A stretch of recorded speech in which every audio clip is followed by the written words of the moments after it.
அறத்தின் வழி நின்று வழிபடுத்த இனத்திற்கான ஒரு ஊடகம் வள்ளுவம். சப்ஸ்கிரைப் செய்து உறுதுணையாகுங்கள். பொருளாதாரம் கொடுத்து பெருந்துணையாகுங்கள். Begin Space Construction and Interior, Lakshmipuram, Tirunendravoor. For contact 63851 63766. வள்ளுவம் நேயர்களுக்கு வணக்கம். அரசியல் பேசு நிகழ்ச்சிக்கு உங்களை வரவேற்பதில் மகிழ்ச்சி. என்று மூட இணைந்திருக்கிறார் மூத்த பத்திரிகையாளர் திருசதி சுந்தரராமன் அவர்கள். சார் வணக்கம். சார் வணக்கம். சொல்லுங்க. நல்லா இருக்கீங்களா சார்? நல்லா இருக்கேன் சார். தமிழகத்தில் அதிரடியாக அதிகாரிகளோட மாற்றம் இருக்குது. ஐபிஎஸ் ஐஏஎஸ் அதிகாரிகளை அதிரடியாக முதல்வர் மாற்றிருக்காரு. அது மட்டும் இல்லாமல் முக்கியமாக இருக்கக்கூடிய அதிகாரிகளான ராதாகிருஷ்ணன், அருண் ஐபிஎஸ் எல்லாருமே மாற்றப்பட்டிருக்காங்க. இந்த மாற்றம் ஏன் அப்படின்ற ஒரு கேள்வி இருக்குது. இந்த மாற்றத்தினால் என்ன நிகழப்போகுது என்ற ஒரு கேள்வி இருக்குது. முந்தைய ஆட்சியில் முக்கியமான அதிகாரியாக இருந்தவர்கள் எல்லாருமே இந்த ஆட்சியில் ஒரு கடமைக்கு ஒரு பொறுப்பு கொடுத்துருக்காங்களா என்ற ஒரு கேள்வியும் எழுது, ஒரு சந்தேகமும் எழுது. எப்படி பார்க்குறீங்க அதிகாரிகளோட மாற்றத்தை? என்னை பொறுத்த வரைக்கும் இது லேட்டாக வந்தாலும் லேட்டஸ்ட்டாக வந்திருக்குன்னு தான் சொல்லுவேன். ஏன்னா எந்த ஆட்சியிலுமே ஆட்சி மாற்றம் ஏற்படும் போது முக்கியமான துறைகளில் உள்ள ஐஏஎஸ் ஐபிஎஸ் அதிகாரிகளை அவர்கள் உண்மையை சொல்லப்போனால் டம்மியான பதவிக்கு மாற்றிட்டு இவர்களுக்கு நம்பிக்கை இருக்கக்கூடிய அதிகாரிகளை அங்கே போடுவாங்க. ஏன்னா வழக்கமாக திமுக அதிமுக மாறி மாறி ஆட்சிக்கு வரும் அந்த கணக்கில். இதில் ஏன் விஜயுடைய முதல்வர் விஜய் அவர்களுடைய தாவேக ஆட்சியில் இது ஏன் 60 நாள் பொறுத்து இன்ஸ்டால்மெண்ட்டில் பண்ணுறாங்க அப்படின்னு சொன்னால், இவர்கள் புதியவர்கள், அரசியலுக்கு புதிய வரவு. திமுக அதிமுக பொறுத்து பார்த்தீங்கன்னா இந்த எலெக்ஷன் போதே எலெக்ஷன் ரிசல்ட் வரதுக்கு முன்னாலேயே ஜெயிக்கிறாங்களோ ஜெயிக்கலையா அதுக்கப்புறம் தேர்தலுக்கு அப்புறம் தான் முடிவு. ஆனால் என்ன பண்ணுவாங்க, அமைச்சராக வந்தால் யாரெல்லாம் அமைச்சர், சென்னைக்கு யார் போலீஸ் கமிஷனர், டிஜிபி யாரை கொண்டு வருது, இந்த இடத்துல யாரை கொண்டு வருது, மின்துறைக்கு யாரை கொண்டு வருது, அதான் முக்கியமான துறைகள் அவங்கவுங்க ரெடி பண்ணி வச்சுருவாங்க லிஸ்ட்டு. எலெக்ஷன் ரிசல்ட் வரைக்கும் வெயிட் பண்ண மாட்டாங்க, முன்னாலேயே ரெடி பண்ணுவாங்க. ஜெயிச்சா அதை அவங்க ஆட்சிக்கு அது பண்ண போகிறாங்க, தோத்தா கழிச்சு போட்டு சும்மா உட்காந்துருக்க போகிறாங்க. இது திமுக அதிமுகவில் பாரம்பரிய பழக்கம். இவங்க முதல்ல நம்ம ஜெயிக்க போகிறோம், ஆட்சி அமைக்கிற நிலைமைக்கு வரப்போகிறோன்னு விஜயை சுற்றி இருந்தவர்களும் விஜயுமே 30-40 சீட்டுக்கு மேலே நம்ம வாங்குறதுக்கு வாய்ப்பு இல்லைன்னு சொன்னாங்க. ஜோசியர் 150 சீட்டு வாங்குவேன்னு சொன்னார், 180 வாங்குவேன்னு சொன்னார். அதெல்லாம் எல்லாரும் சொல்கிறது தான். அது ஒரு பெரிய இதுவாக ஆட்சிக்கு நிச்சயம். ரெண்டாவது இந்த பழக்கம் இருக்கணும். ஆட்சிக்கு வருவோன்னு ஒரு கால் விஜய் அவர்களுக்கு நம்பிக்கையே இருந்தால் கூட இந்த நிர்வாக முறைகளில் இதெல்லாம் நம்ம ஆட்டில் போடணும். ரெண்டாவது இந்த ஆள் திமுக ஆளா, இந்த ஆள் அதிமுகவுக்கு வேண்டிய ஆளா, இந்த ஆள் நேர்மையானவரா இல்லை ஊழல் மிக்கவரா, திறமை உள்ளவரா திறமை குறைந்தவரா, இதெல்லாம் திமுக அதிமுகவில் அவங்க அத்துப்படியாக வச்சுருப்பாங்க. திறமை உள்ளவங்கள தான் போடணும்னு சொல்ல, அவங்களுக்கு வேண்டியவங்களாக போடுவாங்க. அதே சமயத்தில் தோதா இருக்கிறவங்க தான் அப்படி இருந்தால் தான். இப்போ இவங்களுடைய ஆட்சி புதிய ஆட்சி. முதல்ல திறமை உள்ளவர்கள் யார், திறமை குறைந்தவர்கள் யார், ஊழல் யார், ஊழல் இல்லாதவர்கள் யார், இல்லை ஊழல் குறைந்தவர்கள் யார், திமுகவுக்கு நெருக்கமானவர்கள் யார், அதிமுகவுக்கு நெருக்கமானவர்கள் யார். இந்த ஒர்க்கு நிறைய பேர் நீங்கள் கேட்பீங்க, ஏங்க அவர் இருக்கார் இவர் இருக்கார், ஜானு ஆரோக்கியசாமி இருந்தார், இவர் இருந்தார் அவர் இருந்தார், இவரெல்லாம் ஆலோசகர்னு நிறைய ஆலோசகர்கள் பேர்லாம் சொன்னாங்க. விஷ்ணு ரெட்டி ஆலோசகர், ரூட் ஜெகதீஷ், அவங்களாம் வேறு வேறு துறையில் ஆலோசகர்களாக இருக்காங்க. நிர்வாகத்தில் அனுபவம் இல்லாதவர்கள். நான் அவங்கள குறையாக சொல்லலை. நீங்கள் அந்தந்த துறையில் உள்ள என்ன சொல்கிறது எக்ஸ்பர்ட்டை தானே கேட்கணும். அந்த மாதிரி இது தெரியாதனால அருண் ஐபிஎஸ் அவர்கள் திமுகவுக்கு நெருக்கமாக கருதப்பட்டவர். நம்ம அருண் ஐபிஎஸ் அவருடைய இப்போ கேரக்டரை ரிசர்ச் பண்ணுறது நமது நோக்கம் இல்லை. நம்ம என்ன சொல்கிறோன்னா, அன்றைக்கி அவர் சில செஞ்சார்னா மேலேருந்து கூப்பிட்டு சொல்லியிருப்பாங்க, வேறு வழி இல்லாமல் செஞ்சுருக்கலாம். இல்லை அவரே இப்படி செய்யலாம், அதை மேலே சொல்லாமையே கூட அவர் செஞ்சுருக்கலாம் பல விஷயங்கள். எந்த போலீஸ் அதிகாரிக்கும் அது பொருந்தும். நம்ம என்ன சொல்கிறோன்னா, அவர் திமுகவுக்கு நெருக்கமாக கருதப்பட்டவர். அவரை கொண்டு அந்த விஜிலன்ஸில், அதாவது லஞ்ச ஒழிப்பில் போட்ட போதே பல பேர் பூர்வங்களை உயர்த்தினார்கள். நம்ம உட்பட ஆச்சரியப்பட்டோம். திமுகவுக்கு நெருக்கமானவர் என்று கருதப்படுபவர் அப்படி அவரை கொண்டு இப்போ எடுத்து சில பேர் சமயம் என்ன பண்ணுவாங்க, முதல்ல டம்மிக்கு போட்டுருவாங்க. அதுக்கப்புறம் அவரை பற்றி தீர விசாரித்து ஒரு 6 மாதம் கழித்து கூட நல்ல போஸ்ட்டுக்கு மறுபடியும் கொண்டு வர்றது இது ஒரு வழக்கம் உண்டு. ஆனால் இவங்களுக்கு அந்த முறை எதுவுமே தெரியாமல் அவரை கொண்டு வந்து போட்டாங்க. அவருக்கு அந்த இப்போது அவரை மாற்றப்பட்டதுடைய இது பின்னணி வந்து 2-3 விஷயம் சொல்கிறாங்க. இது நேற்று என்னமோ அவருடைய வீட்டில் அவங்க மனைவி கூட அவங்க வந்து ஜிஎஸ்டி கமிஷனராக இருக்காங்க போல இருக்குது. அவங்க வீட்டிலலாம் ரெய்டுன்னு சொல்லி வலைதளம் பூரா செய்திகள் வந்துச்சு. சில இதில் செய்திகளாகவே படித்தாங்க. வருமான வரித்துறை ரெய்டுன்னு சில பேர் ஒரு சில செய்திகள் வந்தது, இடி ரெய்டுன்னு சில செய்திகள் வந்தது. ஆனால் வந்து உறுதிப்படுத்தப்படவில்லை. அப்படி எதுவும் ரெய்டு நடந்ததா என்பது உண்மையா என்பது தெரியவில்லை. ஆனால் அவர் பதவி மாற்றம் செய்யப்பட்டது உண்மை. அது அதிகாரப்பூர்வமாக வந்துடுச்சு. போலீஸ் ட்ரைனிங் அகாடமிக்கு போட்டாங்கன்னா அது ஒரு டம்மி போஸ்ட். அதற்கு இரண்டு காரணங்கள் சொல்கிறாங்க. ஒன்று, இந்த ஏவாவேலு இந்த இவர் அதெல்லாம் வந்தபோது இந்த லுக் அவுட் நோட்டீஸில் வேறு வந்து தாவேக அரசு அசிங்கப்பட்டது. செந்தில் பாலாஜி வழக்கிலையும் பார்த்தீங்கன்னா பல கேள்விகள் இன்னும் முடிச்சுகள் அவிழவே இல்லை. செந்தில் பாலாஜியும் அவர் தம்பியும் அதில் இன்வால்வ்டா 35 கோடி. அதில் இப்போ கூட பார்த்தீங்கன்னா அதை இடிக்கு ஹேண்ட் ஓவர் பண்ணியிருக்கு. ஆமாம், யார்? தமிழக அரசு. அப்போ இடி ரொம்ப நாளாக உள்ள செந்தில் பாலாஜி மேட்டரில் வந்து எப்படி உள்ளே வருது, நடுவில் தடையெல்லாம் வந்த போதுன்னு இருந்தபோது அது ஒரு விதத்தில் வந்து உள்ளே வர்றதுக்கு ஒரு வாய்ப்பு. அதை விடுங்க, நம்ம வந்து ஏற்கனவே நடந்ததை பற்றி பார்க்கும் பொழுது செந்தில் பாலாஜி வந்து இதுலேயே அப்பியர் ஆகலை. கோர்ட்டில் வந்து என்ன சொன்னார், நான் ஒத்துழைக்கிறேன். அவர் வந்து சொல்லலை, அவர் தரப்பில் சொல்லப்பட்டது. அவர் தம்பி தரப்புலையும் வழக்குக்கு ஒத்துழைப்பாங்க. இப்போ ஒரு வாரமாக அவர் வந்து திருவல்லிக்கேணி காவல் நிலையத்துக்கு அவரோ ஒரு தம்பியோ காலையோ மாலையோ போகலை. அதுக்கு என்ன சொல்லிட்டாரு, எஃப்ஐஆரில் என் பேரே இல்லை, அப்படி இருக்கும்போது நான் எதுக்கு போகணும்னு. பட் இது எங்கே சொல்லணும்?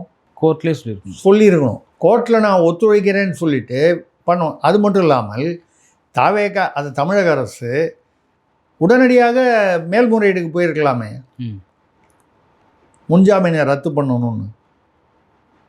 நிபந்தனை முன்ஜாமீனை ரத்து போயிருக்கலாம். போகணும்னு நம்ம சொல்லலை, போகலை. இதற்கு அரசியல் ரீதியாக பல காரணங்கள் சொல்லப்படுகிறது. இந்த வழக்கு போட்டது யார்? டிவிஎஸ்சி அருண் தான், லஞ்ச ஒழிப்பு அருண் அவர்கள் தலைமையிலான. போடாததற்கு அவர் காரணம் என்று சொல்லப்படுகிறது. உண்மையா இல்லையா தெரியாது. ஆனால் அப்படியே அவர் வந்து போட மாட்டேன்னு சொன்னால் கூட மேலிருந்து முதல்வர் வந்து போடணும்னு சொன்னால் அதிகாரி எப்படி மாட்டேன்னு சொல்ல முடியும்? போட்டு தானே ஆகணும் முதல்வரோ.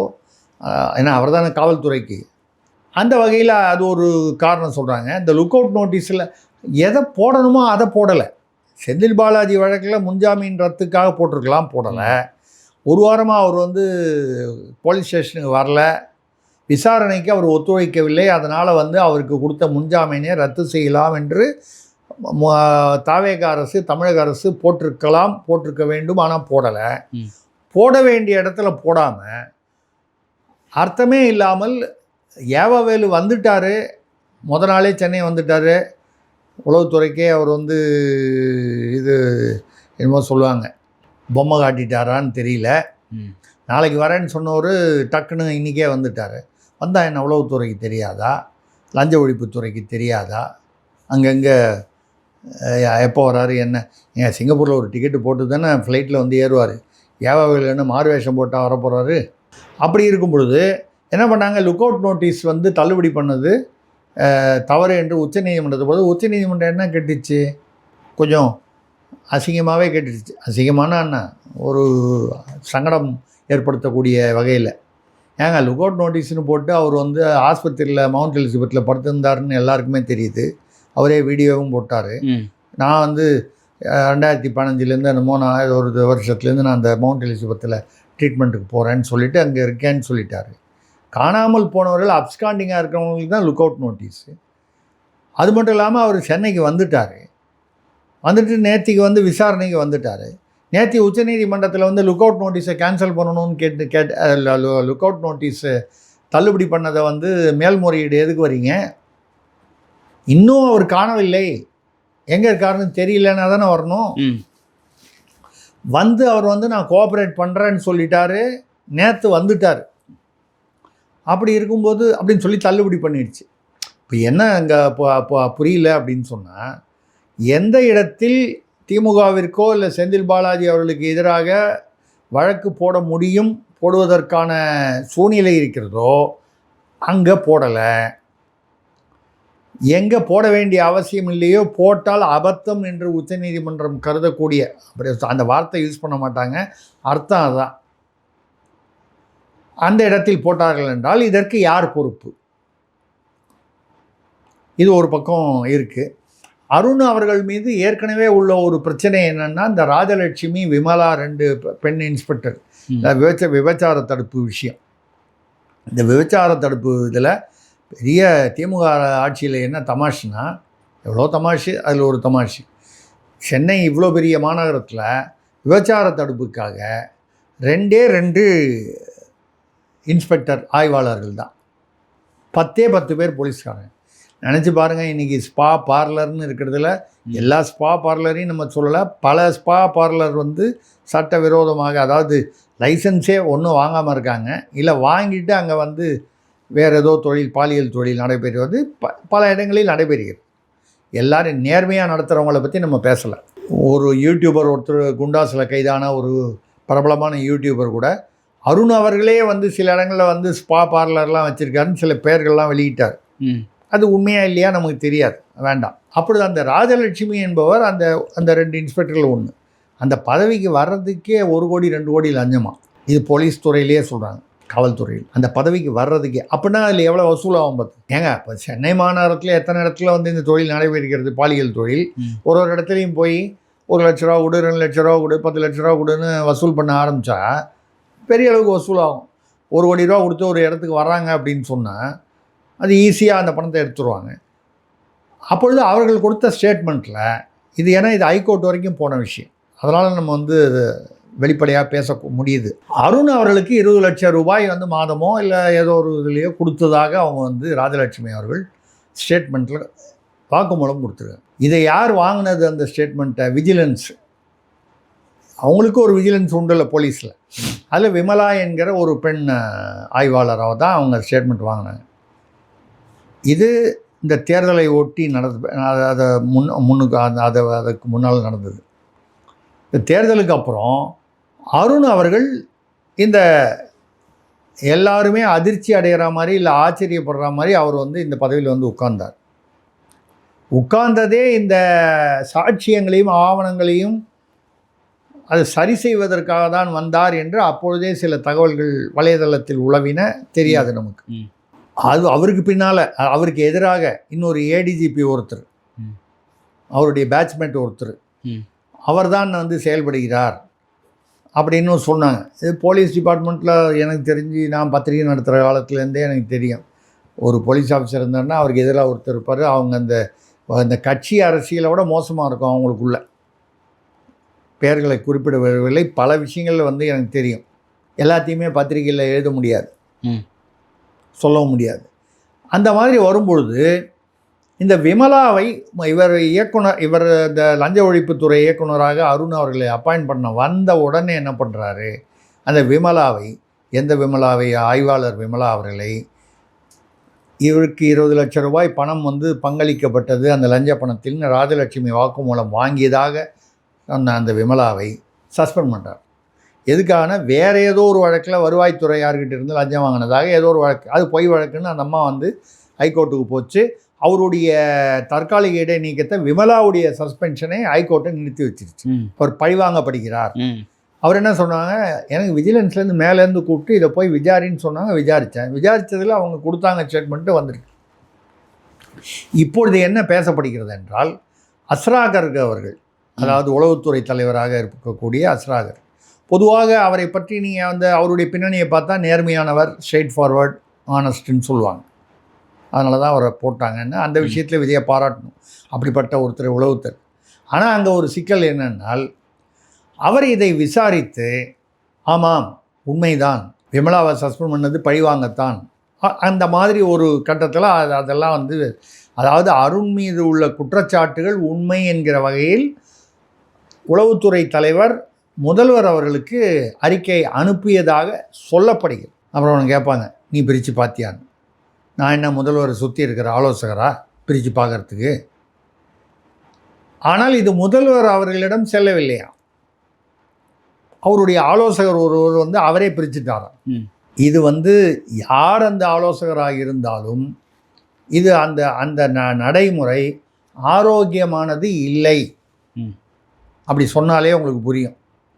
ஆரோக்கியமானது இல்லை. நீங்கள் வந்து தவறு செய்வது என்பது ஜான் ஏறினா என்ன, முழை ஏறினான்னு தவறு தான். இதுக்கப்புறம் வேறு எப்படி சொல்கிறது, ரைட். அப்போ வந்து அவர் பிரித்து பார்த்துட்டு மேட்ரை சிஎம் கிட்ட கொண்டு போகாமல் விட்டுட்டார். இது வந்து நம்ம கேள்விப்படுறது இல்லை. எந்த இடத்துல எவ்வளோ தூரம் அதோடைய உண்மைத்தன்மை நமக்கு தெரியாது. ஓகே.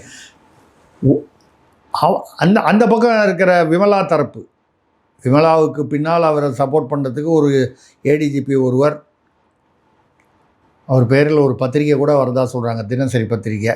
நமக்கு தெரியாது, நமக்கு அவ்வளோ விவரம் பத்தாது, அப்படி வச்சுப்போம். அது எப்படி இருந்தாலும் இதை எப்படியாவது முதல்வர் காதில் கொண்டு போய் விட வேண்டும். அதில் அந்த செய்தியில் உண்மை இருக்குன்னா முதல்வர் காதுக்கு போகணுங்கிறதுல இதில் பின்னால் யார் இருக்காங்கங்கிறத தாண்டி அது நியாயம். அப்படி ஒரு சூழ்நிலையில் விஜய் அவர்களுக்கு வேண்டிய ஒரு பாதிரியார், அவர் கிறிஸ்தவர், விஜய், ஜோசப் விஜய். கண்டிப்பாக வந்து ஏதோ சில பாதிரியார்களுடன் அவர் தொடர்பில் இருப்பது சாதாரண விஷயம், இயல்பான விஷயம். ஓகே. அவருக்கு வேண்டிய, அவருக்கு தெரிந்த, அவர் சட்டென்று அழைத்து பேசக்கூடிய ஒரு நிலையில் இருக்கக்கூடிய ஒரு பாதிரியாரை வைத்து முதல்வரிடம் இந்த தகவல் தெரிவிக்கப்படுது. ஐயா உங்களுக்கு ஒரு தபால் போட்டது உளவுத்துறை தலைவர்கிட்டேருந்து, இந்த தபால் உங்களுக்கு வந்து சேரலை போல இருக்குது, அதில் இதுதான் மேட்ரு. உடனடியாக முதல்வர் வந்து உளவுத்துறை தலைவரிடம், அப்படியா உண்மையான, ஆமாம் நான் தான் உங்களுக்கு தபால் அனுப்பிச்சேன்னு. வள்ளியே, முதல்வர் ஆஃபீஸ்லேருந்து ஒரு ஜான் தள்ளி உள்ள ஆஃபீஸில் யாரோ அதை வாங்கி மடக்கிட்டாங்க போல இருக்கே அப்படின்னு சொல்கிறாங்க. உடனடியாக இவர் மீது நடவடிக்கை எடுத்துட்டார் அப்படின்னு சொல்லப்படுகிறது. இதில் எந்த இடத்துல எது வந்து உண்மை, உறுதித்தன்மை, இது ஆங்காங்கு பேசப்படுவது.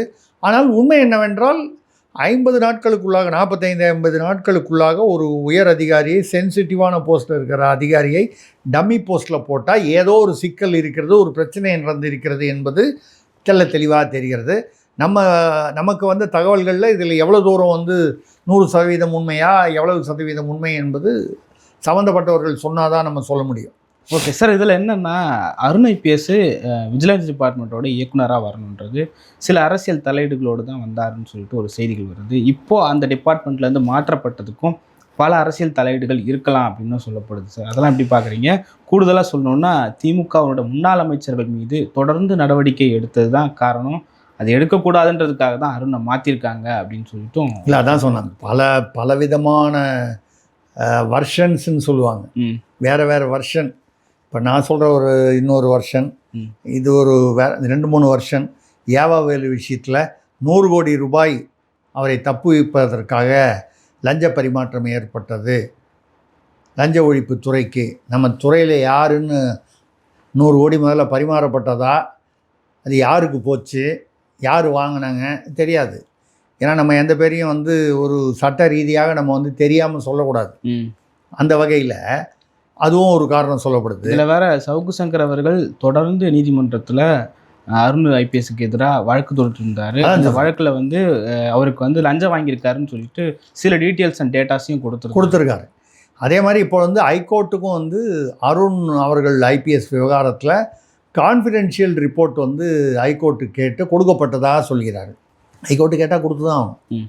அந்த கான்ஃபிடென்ஷியல் ரிப்போர்ட்டு இது வந்து ஹைகோர்ட்டுக்கு போயிடுச்சுன்றதுனால ஹைகோர்ட்டிலிருந்து ஏதாவது ஒரு உத்தரவு வருவதற்கு முன்னால் அவரை மாற்றிவிட வேண்டும் என்பதற்காக முதல்வர் அவர் வந்து இந்த நடவடிக்கையில் ஈடுபட்டார் என்றும் அது ஒரு வருஷன் இருக்குது. நீங்கள் பார்த்தீங்கன்னா இந்த விஷயத்தை சுற்றி ஒரு 5-6 வருஷன் சுற்றிக்கிட்டு இருக்கு. இதில் எல்லாமே பொய்ன்னு சொல்ல முடியாது, எல்லாமே உண்மைன்னு சொல்ல முடியாது, சிலது கலந்து இருக்கும் தெரியாது. இது ஒரு பக்கம் இருக்க, ஆக இப்போது மகேஸ்வரி அவர்கள் கூடுதல் பொறுப்பாக உளவுத்துறைக்கு வந்திருக்காங்க. அவங்களே ஒரு கல் போடுவாங்களா, இல்லை முழு நேரமாக வேறு யாரையாவது போட போகிறாங்களான்றது அடுத்த ஒரு சில நாட்களில் தெரியும்.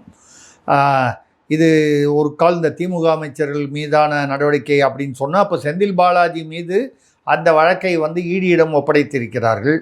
தவேக அரசு. ம். இப்போ திமுக அமைச்சர்கள் மீதான ஊழல், அவர்கள் மீது குற்றச்சாட்டுகளை தொடர்ந்து விசாரணை செய்ய விஜய் தலைமையிலான அரசு உறுதியாக இருக்கிறது என்பது தெரிகிறது.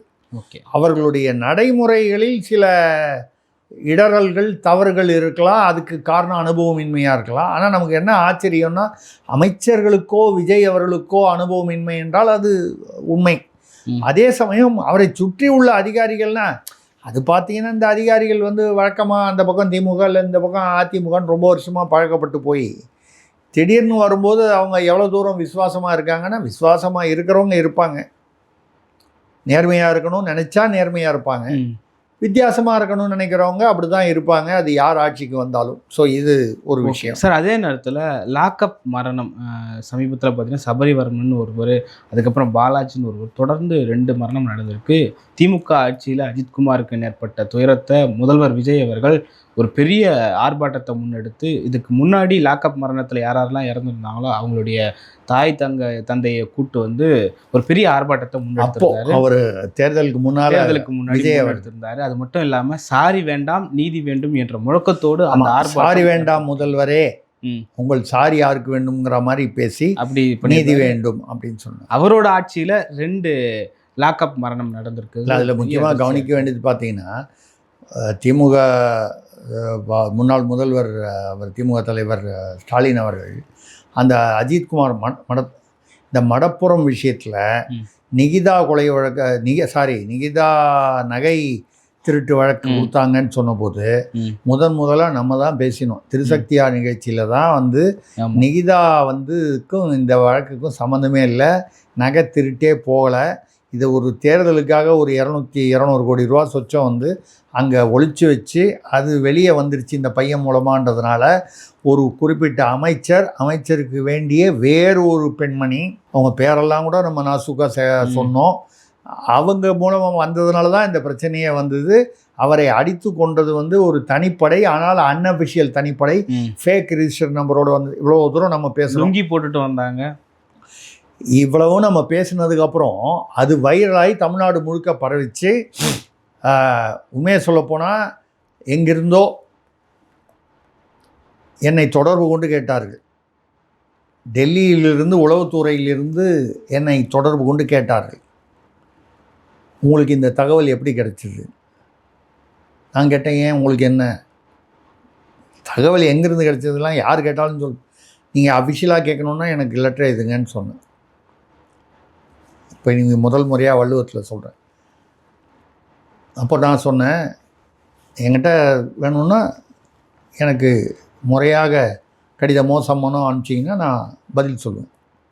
இல்லைன்னா அது ஏன்னா சொல்லுவாங்க, ஃபோனில் கூப்பிட்டு சொல்லுவாங்க, கடைசியில் வந்து அது உளவுத்துறையிலேருந்து தான் வருதா இல்லை நடுவில் யாராவது நம்மளை வம்பு பண்ணுறதுக்காக கூப்பிட்டு எப்படி வேணால் இருக்கலாம் இல்லையா? நம்ம இதெல்லாம் வந்து கவனமாக இருக்கணும்.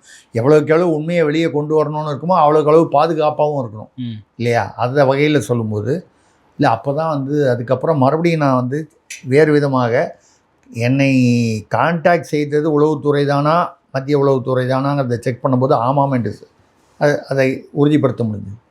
இப்போ அவங்க சொன்னது தான் எனக்கு வந்து ஒரு ஒரு ஆறுதலை கொடுத்தது. விசாரித்ததில் அது நீங்கள் சொன்னது உண்மைதான் வந்தது. ஆனால் முதல்ல அது நீங்கள் தான் கொண்டீங்க. அதுக்கப்புறம் நம்ம பேசுனது இல்லை நம்ம நிகழ்ச்சியில் பேசுனதெல்லாம் வந்து வேறு யூடியூப்காரங்க திருசக்தியார் சொல்கிறார்னு போட்டு அதெல்லாம் வந்து பல லட்சங்கள் வியூஸ் போனதெல்லாம் உங்களுக்கு தெரியும். இல்லை நம்ம அதெல்லாம் விட்டுருவோம். மடத்துப்புற விஷயத்தில் அப்பொழுது முதல்வராக இருந்த ஸ்டாலின் அவர்கள் அந்த பாதிக்கப்பட்ட அந்த அந்த அந்த குடும்பத்தை அந்த தாய்கிட்ட ஃபோன் பண்ணி சாரிம்மான்னு சொன்னார். சாரின்னு சொன்னார். மனதார சொன்னாரா, அரசியலுக்காக சொன்னாரா, அதெல்லாம் விட்டுருவோம். சொன்னார். சாரி கேட்டால் பத்தாவது நீதி வேணும்னு சொல்லி சொன்ன விஜய் அவர்கள் இந்த சபரிவர்மன் லாக்கப் எடுத்துக்கிட்டிங்கன்னா அவர் வந்து ஒரு மாற்றுத்திறனாளி என்றதனால் அவர் எந்த குற்றம்னாலும் செய்யணும் அப்படி நம்ம சொல்லலை. அது நியாயம் இல்லை. தவறு என்றால் தவறு, குற்றம் என்றால் குற்றம், சட்டம். ஒரு 10 பாக்கெட்டு பான் பராக்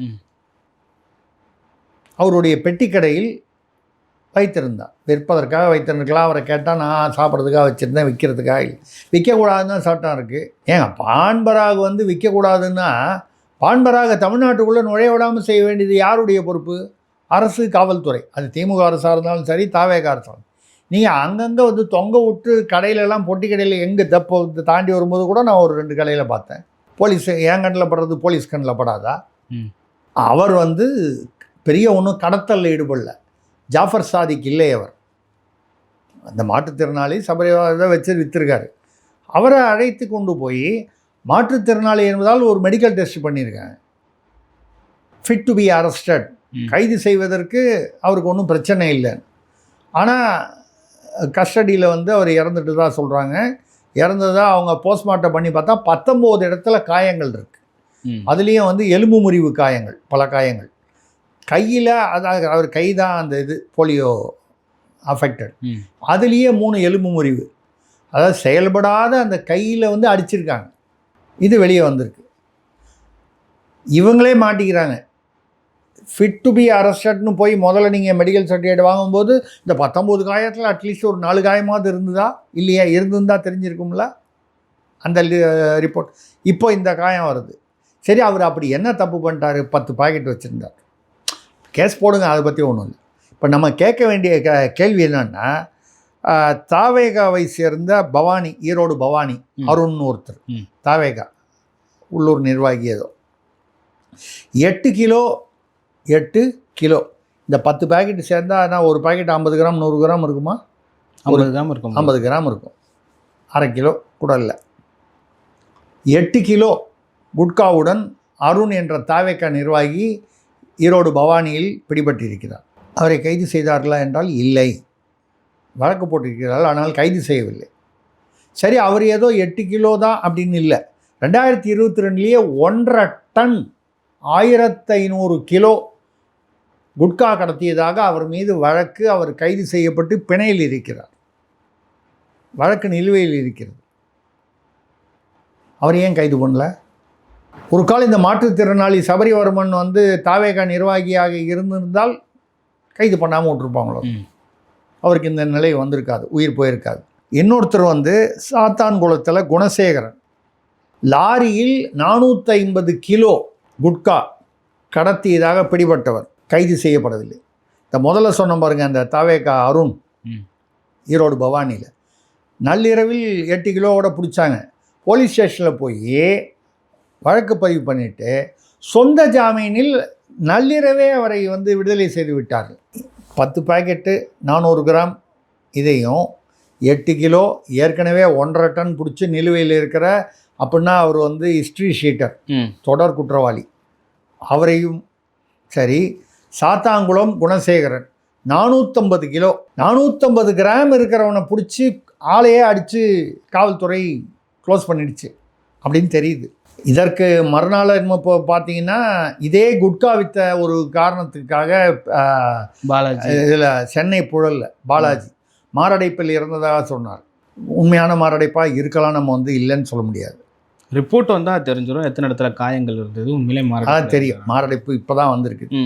ஆனால் நம்ம என்ன ஒப்பீடு அப்படின்னு பார்க்கும்போது, இதே விக்னேஷ் என்ற ஒரு வேறு ஏதோ ஒரு குற்றத்துக்காக ஒரு வாலிபர் வந்து கஸ்டடியில் இருக்கும்போது திமுக ஆட்சியில் இறந்து போயிட்டார்.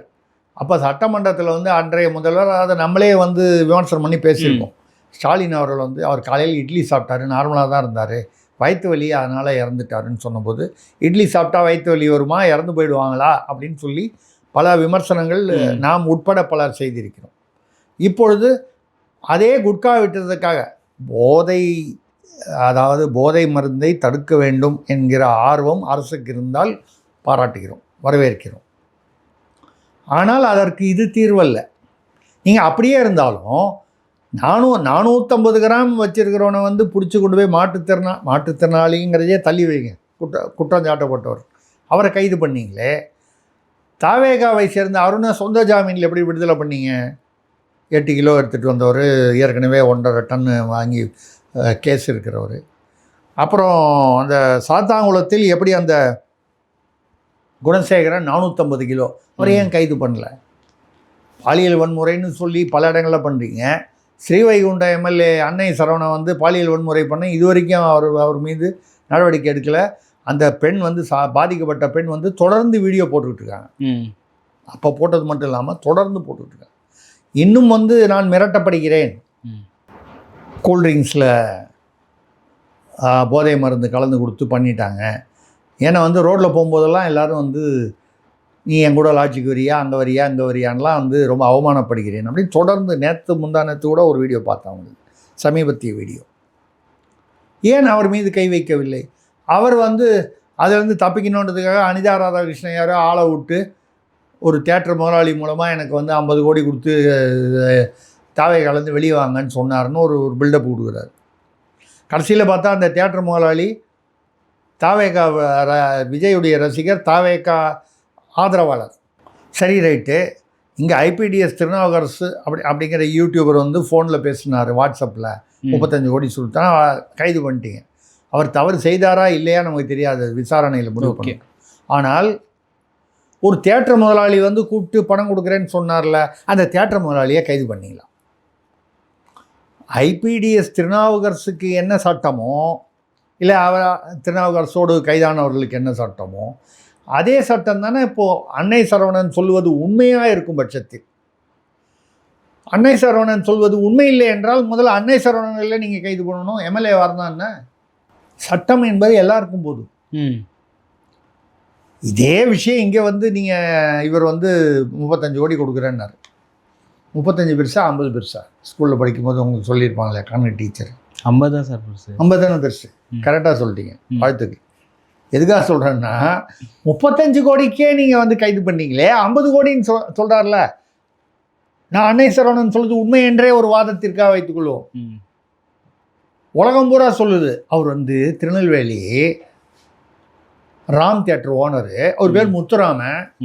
ஆனால் அந்த ஆடியோவில் வந்து அவர் வந்து எங்கள் கட்சிக்கு தாவேகாவை விட்டு நீங்கள் வெளியில் வாங்க, இந்த கட்சிக்கு வாங்கன்னெலாம் ஒன்றும் பேசுனதாக ஆடியோவில் வரல. இவர் வந்து 500 கோடி கொடுத்தாலும் 5000 கோடி கொடுத்தாலும் நான் என் கட்சியை விட்டு வரமாட்டேன், தலைவரை விட்டு வரமாட்டேன், இந்த பதில் தான் இருக்குது. அப்போ அந்த ஆடியோவுடைய முழு ஆடியோ எங்கே இருக்குது? போலீஸ் விசாரணை வைக்க வேண்டாமா? ஒரு காலம் இந்த தியேட்டர் ஓனர் அப்படி தப்பு செய்திருந்தார் என்றால் அவர் யாராக இருந்தாலும் அவரை கைது. நம்ம வந்து அவர் யாருன்னே நமக்கு தெரியாது. இங்கே ஒரு இதே தான், சபரிவர்மனுக்கு ஒரு சட்டம், இந்த குணசேகரன், அருண் இவர்கள் தாவேகாவை சேர்ந்தவர்கள் என்றால் வேறு சட்டம். பாலியல் வன்முறைன்னு மற்றவங்களுக்கெல்லாம் ஒரு சட்டம், உங்கள் எம்எல்ஏக்கு ஒரு சட்டம். இதுதான் வந்து அப்போது உங்களுடைய நோக்கம் ஊழலை ஒழிப்பதோ போதை மருந்தை ஒழிப்பதோ அப்படிங்கிறதுல ஒரு மக்களுக்கு சந்தேகம் வருகிறது. அவர்கள் தாவேகா நிர்வாகிகளாகவோ தாவேகாவோடு தொடர்புடையவர்களாக இருந்தால் அவர்களுக்கு சலுகை. ஐயா, இதே தானையா அங்கே திமுகவில் ஞானசேகரன் பண்ணார், யார் அந்த சார்னு பெருசாச்சு. அப்போ நீங்கள் அவங்கள கேட்குறதுக்கு என்ன உங்களுக்கு தகுதி இருக்குது?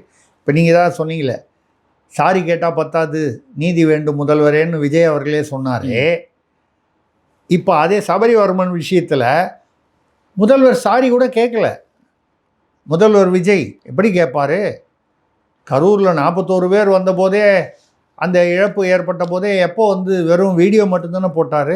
இந்த 41 பேர் குடும்பத்தை அன்றைக்கி போய் பார்த்தாரு ஆஸ்பத்திரியில், பார்க்கல. வந்ததுக்கு அப்புறமா அந்த குடும்பத்துடைய ஃபோன் நம்பர் வேணும்னா அவங்க லோக்கல்லேருந்து கொடுத்துருக்க மாட்டாங்களா?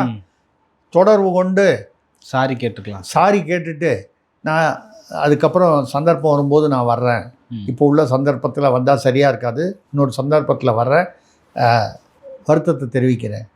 இவர் சாரி கேட்டாரா? ஆனானப்பட்ட கரூரில் அதுக்கே கேட்கல.